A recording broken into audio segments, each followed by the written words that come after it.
Putting basketball on hold, G.J. Kinne of the Texas State Bobcats expects them to compete for a Sunbelt championship. It's Locked On Sunbelt.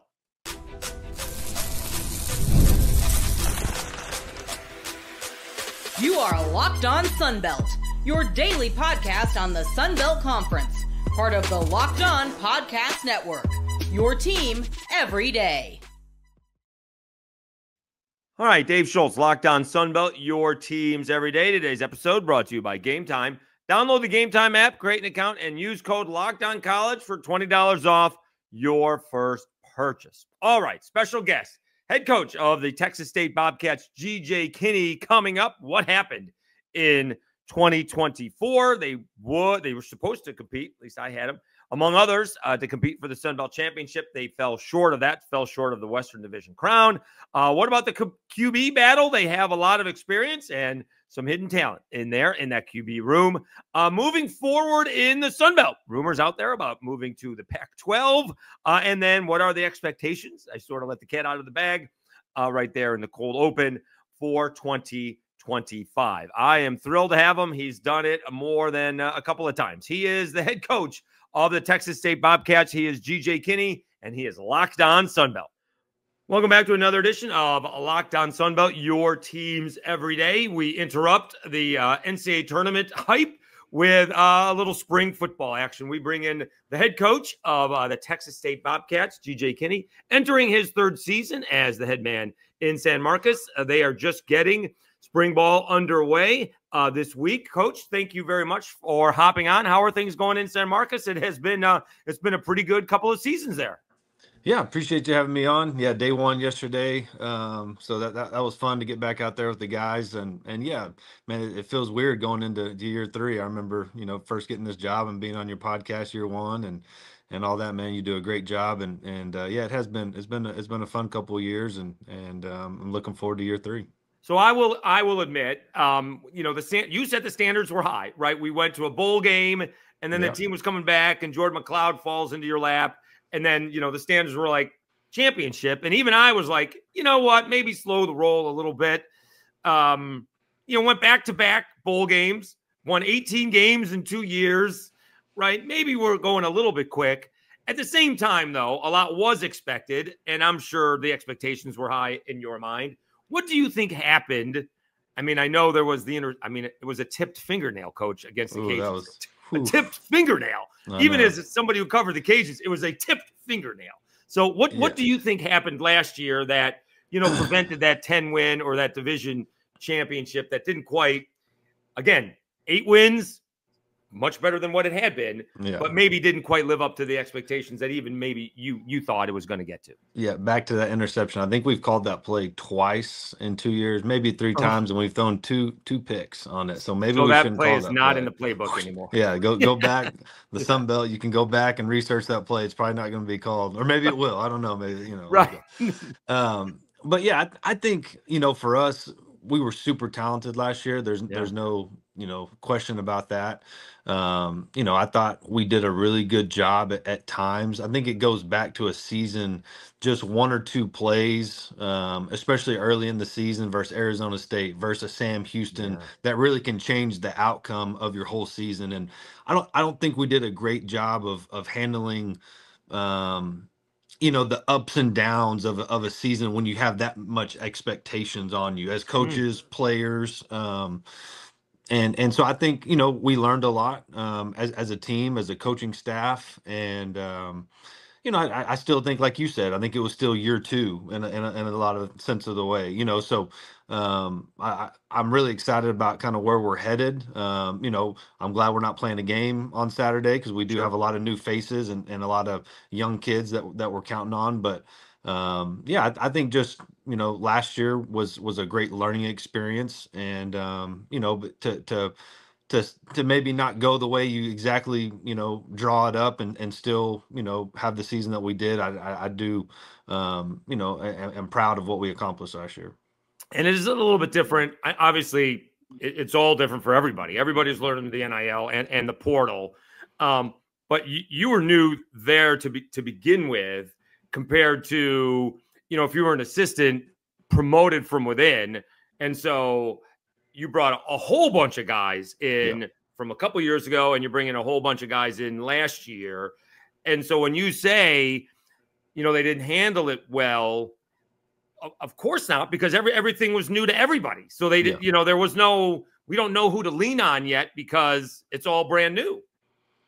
Yeah, I think there may be a little bit of that. And I think it maybe wasn't just us, at Texas State. I think you look across college athletics right now, whether it's football, basketball, baseball, I think just with so much, transfers and portal and all that going on, and NIL, you just have a little bit, you have a little bit of that. And I think that the teams that maybe are more consistent are the teams that can keep their guys together for a long period of time, or maybe they're an Army, or that's not necessarily their avenue of recruiting. So I think we have learned. We signed 18 high school kids last year, and hopefully we can continue to develop through the high school ranks. Just like I said when I got here, that was the plan the whole time. You sign a bunch of kids portal, and then you slowly start building this thing the way you want it. And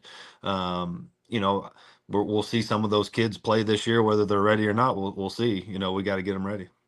All right, we're talking with G.J. Kinne, head coach of the Texas State Bobcats. All right, so it would appear, I could be wrong, that you have a quarterback battle for the first time since you've been there. You had the quarterback set, basically. Well, not basically. All right, so in year one, we had the quarterback set, and then you had as the quarterback turns, last year. That was, we don't need to go into specifics, but that had to be about as much a soap opera for you as it could have been. And then it all ended with a happy ending, if you will, with Jordan McLeod. And I could see that coming. All of a sudden, it was like, he doesn't have a quarterback. He's going to get Jordan McLeod. I mean, it's just, you couldn't have written if you sent that into Hollywood, they would have said, no way, that's ridiculous. And then it ended that way. Yeah, I think in my opinion, we've had a quarterback battle every year. And it's been that's something that'll continue, at least this year. We have a couple of really good guys. Brad Jackson's a guy that's been on. He was a high school kid that we signed, and then we went out and signed some kids in the portal. And I'm excited about those guys: Nate Yarnell, Holden, and Vonnie, and so we'll see kind of what that looks like in the spring. But yeah, it's definitely a quarterback battle. Yeah, but I think we basically thought it was TJ Finley, and once Jordan signed, it was going to be Jordan McLeod. I think this year it is up. It's a legit quarterback. I mean, legit's not the right word, but it is up for grabs. I would think that's probably a better phrase for it. Last year we brought in a guy in the summer, and Brad Jackson was here in the spring last year, and Jordan is an awesome player and the reigning Sunbelt Player of the Year. So it was his maybe job to lose, but there was, go back and in the fall camp, there was some, hey, this guy's pretty good, one of those type deals. So, but obviously Jordan with his experience and the type of player he is. And I think the biggest thing, I'm glad we get to talk about Jordan because he has his pro day coming up, and I hope he gets the opportunity. But the thing I love about Jordan is his teammates, the belief and trust they have in him, and the way he prepares. And to me, that's a lot about playing the quarterback position is how do you make the other players around you feel? What's their confidence level in you? And, our guys, believe in Jordan like crazy. Well, it's a great story. And there's actually two great stories with Jordan McLeod and Alonzo Barnett the third, right? So he's not the starter 2 years ago at JMU. He didn't win the job. Alonzo Barnett did. And I think he had stage fright. And so Jordan McLeod comes in and ends up being the Sunbelt Player of the Year. And now Alonzo Barnett has this, unfortunately got injured, but he had this great year last year. So there's two fantastic stories. And now he's having a pro day, right? Yeah. At the beginning of last season, there was going to be no pro day for Jordan McLeod. And now Jordan McLeod's having a pro day. Yeah. How great is that? Yeah, no, for sure. Awesome. And it couldn't happen to a better person, better family, great kid, and just, been awesome to be able to coach him. Let's take a timeout. When we come back, we'll continue our conversation with the head coach of the Texas State Bobcats, G.J. Kinne, and we discuss that quarterback room has a lot of talent, has a very mixed room with some experience and some young and inexperienced talent. We'll do that after I tell you about Monarch Money and Game Time.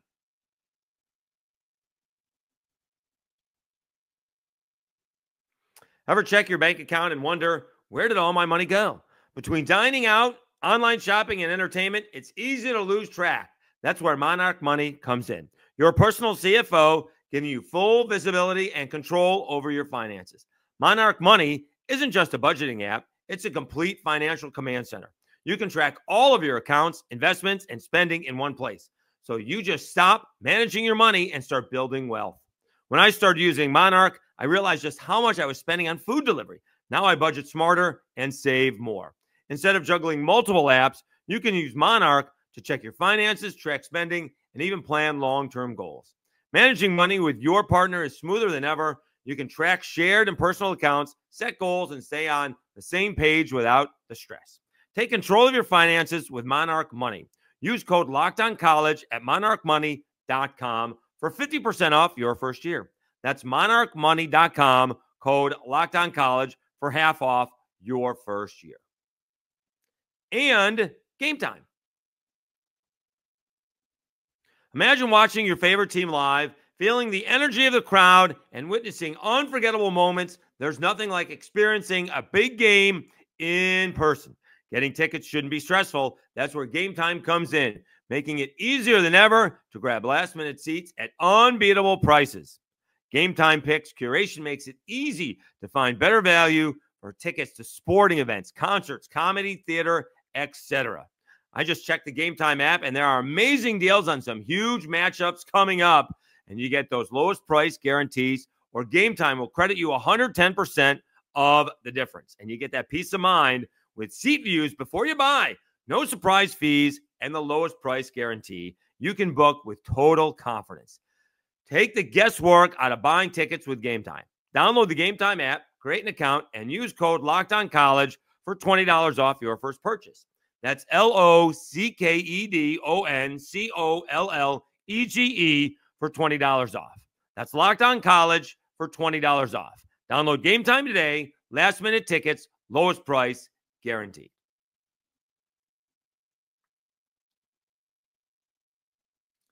All right, Dave Schultz, Locked On College, your teams. I haven't done that in a while. Locked On Sunbelt, your teams every day. All right, we continue our conversation with the head coach of the Texas State Bobcats, G.J. Kinne, and he tells us about his very versatile quarterback room. All right, and so who is in this quarterback battle in 2025? Yeah, you got Brad Jackson. Like I said, a guy that we recruited. He was our guy from the beginning, and we were trying to hold off, a couple teams, and we're able to get him there in the end. And he was an early enrollee last year. So this is actually his second spring, even though he's technically still a freshman. And you could tell pretty early on that he's he's got something to him. He played a lot in the Monroe game last year and got a lot of experience and really led us to a victory in that game with his legs, because of the rain. And I asked him after the game, like, have you ever, rushed for, I think you rushed for over 100 yards. Have you ever rushed for, and he's like, no, not even close. So, that was cool for him to kind of experience that. And, Nate Yarnell, a kid that transferred in from Pitt, Lake Travis kid, right from right down the street, and threw for a bunch of yards versus Clemson last year, and so he has a little bit of game experience. Holden Geriner is a guy that was I remember him coming out of high school from Auburn. Yes, big time recruit, and that was actually my school when I was at UCF, so I went by there, and I remember him in high school and that whole deal, and he's got a big arm. He's 6'3.5", 6'4", 220 pounds, can run a little bit, can really spin it. He just needs some reps. That's the biggest thing, is he hasn't got the reps to really develop. So I'm excited to kind of see him throughout spring. He's gotten better as this spring has progressed, mentally and physically. Giovanni McCoy, a guy that won the Jerry Rice at Idaho State, Idaho. Don't fact me check on that. One of the Idahos, Sure. and the same year when I was at UIW. So I remember seeing this. Hey, this kid is super talented, and seeing him transfer to Oregon State a year ago, win the starting job, start multiple years. So I think him and Jordan McLeod are very similar. I believe, like when you study their film, very very similar skill set, and he just played a lot of football. So that's been pretty evident, early in spring. As he just he's one of those guys that finds a completion. He's really good, kind of when the lights are on and it's live action. So all those guys have been really good so far in the spring. I think we had a very productive days in the quarterback room. So it is a battle, and we'll kind of see what that looks like as spring goes. Obviously, you can't play 4 quarterbacks, so we'll kind of see what that looks like as it goes.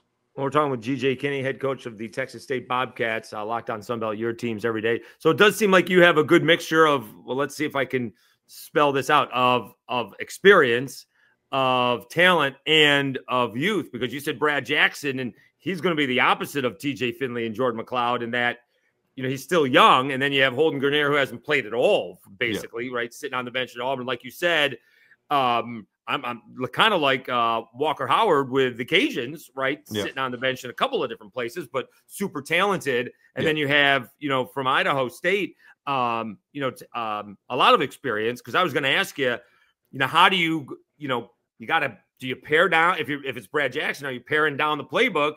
Because you can give a lot to a TJ Finley and a Jordan McLeod, and a Brad Jackson, I would think you gotta have to build it up as you go. Not necessarily. I think it all depends on the guy. Brad's a kid that is extremely bright. He's 4.0 student. He leads the FCA. He's actually speaking at the FCA banquet as a true freshman. I mean, he kind of has that it factor to him. So, sure. I mean, that's why, going to that Monroe game last year when Jordan was banged up, we're like, hey, we're going to roll with Brad. He operates at a really high level. And so, I have no, I think anytime you have a new quarterback, you're going to protect him early on, sure, and kind of let him fill it out, and kind of, the speed of the game and all that. So no matter who the quarterback is, I think that'll probably be a situation. But I mean, I've all 4 of those guys, the way they've come in and prepared, you feel really good about the playbook. And so that's a great way. That's called a segue, Coach. How do you, because now you're going into year 3, how do you scout yourself? How do you tweak outside of taking out the one play that's led to 2 interceptions on 3 plays? How do you tweak the playbook knowing how teams are scouting you?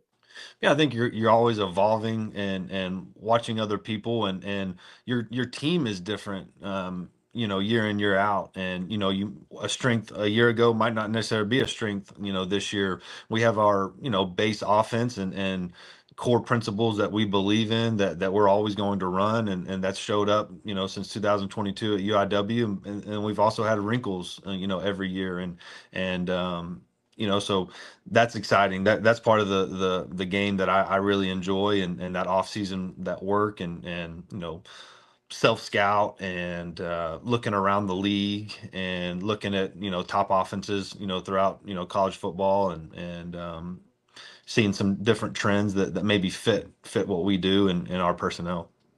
We're going to use that because some of the trends are moving from the East to the West. So the problem in the Sunbelt, if you want to call it a problem, is all those teams in the East have that championship DNA. And as a coach, you know that only one team can win the championship. And they complain about that over there, right? JMU wants to win a championship. Coastal Carolina wants to win a championship. Georgia Southern wants to win a championship. App State wants to win a championship. And Marshall wants to win a championship. And when they don't, they complain about it. But only one team can win a championship. Well, now guess what? All of this talent, all right, is now in the West, including the coach who won the Sunbelt Championship and his quarterback are on the team that won, one game last year, but they won the championship with Marshall. And for me, I'm big, especially in this day of the portal, same coach, same quarterback. And in this case, we have a couple of teams that are with the same guys 3 years, right? Jalen Rayner and Butch Jones in year 3. For the most part, Gio Lopez, although he's only starting for a second year, has been at South Alabama for 3 years. And although Major Applewhite changed positions, he is he's been at South Alabama for all these years. Same with Gio Lopez. Desmo's been with the Cajuns. We'll see how Walker Howard, and I'm going to guarantee you with the guy with 2 first names or 2 last names, I'm going to screw that up a lot on the podcast. So forgive me. It is Walker Howard. I'm going to change. I'm going to screw that up many times, but we'll see what talent he is. Like the same thing with Holden Geriner, and how do we say Holden's last name? Because I think Geriner, I believe. Geriner, I don't okay. know. I've only been with him for like 2 months. So. Yeah, but I had that in Alabama when he was going to Auburn, and I'm still not sure how to say it. But anyways, all of that talent is now in the West. So all of a sudden, that Western Division, including the team that only had 1 win last year in Southern Miss, is so much more difficult. Kind of like the East used to be. There'd be like 1 or 2 teams. Now there's like 5 or 6, and all of a sudden, ULM isn't a pushover anymore either. Yeah, I was about to say, don't leave out Monroe now. No. My guy Brian Vincent. Yeah. Here's the thing: whether you beat ULM or not with that defense, you played them for sure. on that.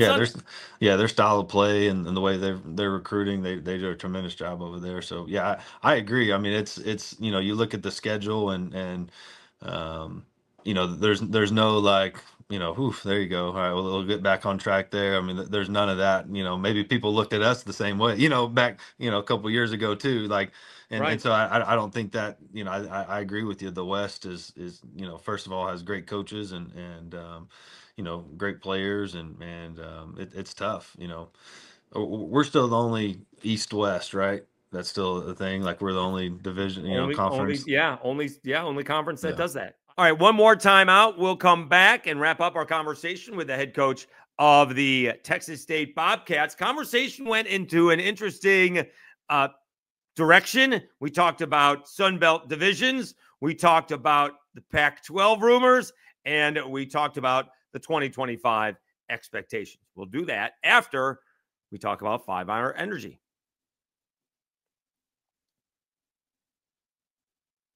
Daylight savings snuck up on us again, and if you're feeling that lost hour of sleep, 5-Hour Energy has your back. The extra sunshine means more time for fun, but sometimes you need a little boost to power through. When you're staying up late watching the NCAA tournament, squeezing in a round of golf after work, or just trying to keep up with your busy day, 5-Hour Energy gives you that quick, refreshing pick-me-up whenever you need it. I've been staying up late watching all the tournament action, and 5-Hour Energy helps keep me up the next day. With longer days, I love getting outside for an extra run, and that tropical burst is my go-to for a quick boost. Whether I'm at a game or traveling, 5-Hour Energy is easy to grab and keeps me feeling refreshed. Head to 5hourenergy.com to find over 15 flavors to choose from, including watermelon, blue raspberry, and peach mango. You can even build your own 12-pack or 24-pack delivered right to your door. Need one now? Grab a 5-Hour Energy shot at your local grocery or convenience store. They're everywhere. Stock up today and stay energized.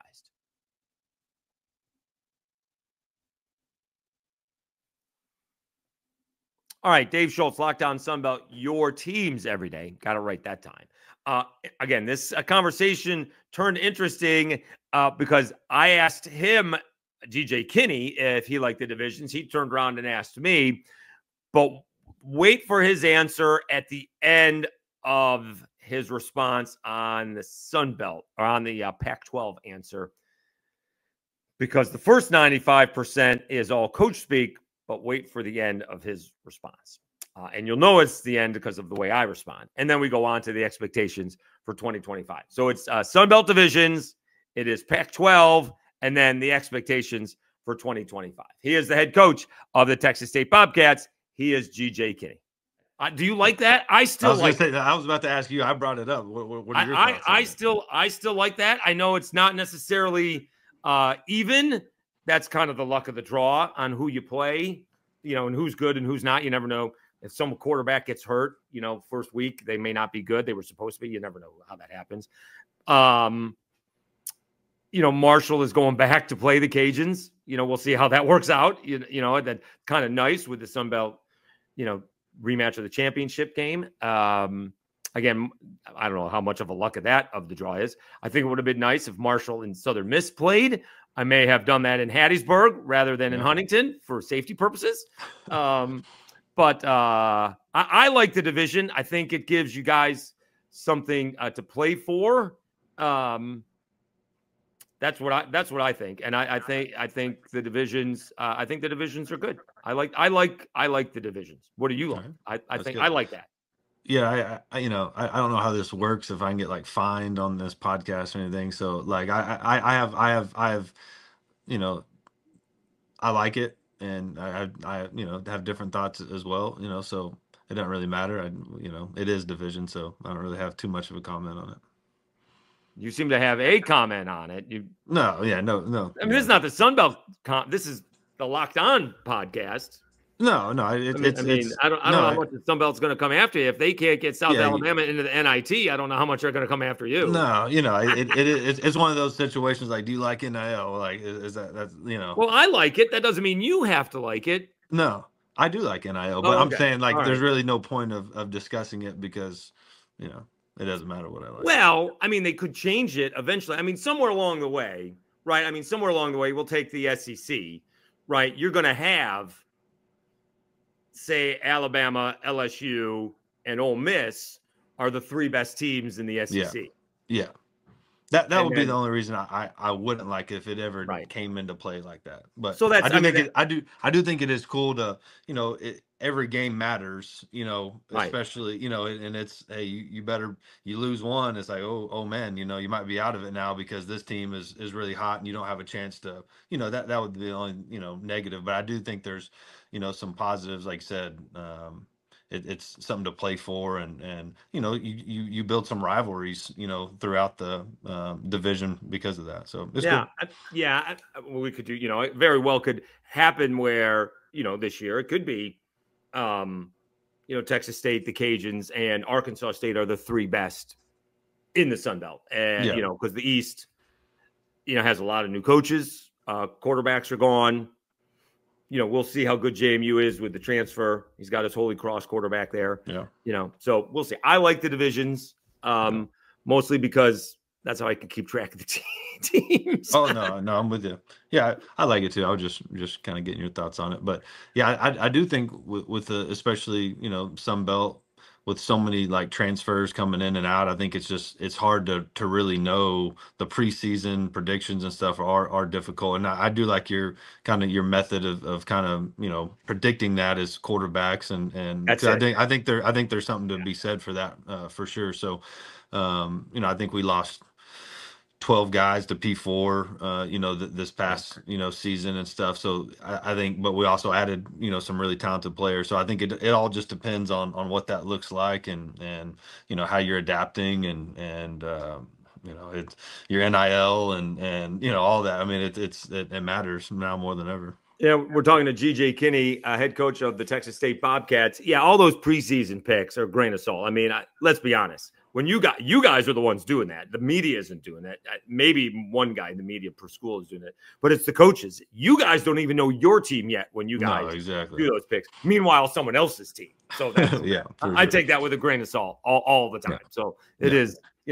I'm sure that's the same thing. Is the quarterback coming back? And I'm going to think highly. If it's a new quarterback, for sure, then we're gonna think otherwise. That's sure. Presume how it's basically done. All right, so we were talking about the divisions. One of the most highly watched Locked On Sunbelt was all the rumors, and they are just rumors at this point. Texas State heading out to what was the Pac-12. How much are you hearing? Does it matter? I'm sure you're just going to tell me it's above my pay grade, but that is something that is out there. It feels like it is just rumors at this point. I mean, I know Texas State has a lot of travel, but that's in the Sun Belt. Seems like it would be a lot more travel if it's in the Pac-12. And the Pac-12 is just not what the Pac-12 used to be. I can understand if it was playing all those, what used to be the Pac-12, but just to go play Oregon State and Washington State doesn't seem to be nearly as fun as playing what was USC and UCLA and Washington and Oregon, so to speak. Yeah. Did you have any thoughts on that? I don't have any information. I really don't. This is not coach speak. I know, we talked about that. There's no Sure. coach speak here. I'm not, in those discussions, and President Danfus and Don Coryell, our athletic director, kind of handle that stuff. I'm just like, I'm just going to recruiting dinner after recruiting dinner, like trying to find players and get ready for spring ball. And now that we're in spring ball, focus on that. And we got a bunch of high school kids coming to practice. So like that's it's one of those things that obviously you see, the rumors and all that on social media, but I have nothing to do with that, and at this point I wouldn't have any thoughts on it either, because we're in a really good conference, with really good coaches, and this year I know we're in the Sunbelt. I'm just going to leave it right there. All right. So then let's move on to 2025 and those expectations. I know Billy Napier had this because he needed to figure out what it was to play in the Sun Belt, having not been used to it, having nothing to do with it. After year one, he was like, all right, now I know what it is. Now you're heading into year three. Now you know what playing the Cajuns are like. Now you know what is playing South Alabama is like. Now you know what the Sun Belt is about. Where do you see Texas State? You've gotten them. No one was jumping in rivers before G.J. Kinne got into San Marcos. All right. Now we're jumping into rivers. And so what are your expectations heading into 2025? Yeah, I think for me, this spring is going to be huge. Just, learning our guys, and like we talked about, implementing your scheme and the culture and how we like to do things. So to me, that's really fun. The expectation part of it is, I'll know more after spring. You'll know more in the summer. More in fall camp. Every kind of stage and build up to the season, you gain more information. But I think for us, we're always striving to win the Sunbelt Championship. We haven't done that, and that's something that we talk about, almost every day with our players. And to do that, though, there's certain things you have to get done to even have an opportunity for that. So obviously we fell short of that last year, and hopefully we learned a lot. I know we did as coaches and certain players that are back. So implementing that to our 2025 team will be big. He's G.J. Kinne. He's the head coach of the Texas State Bobcats. Really appreciate you coming on, Coach. Always there when we need you.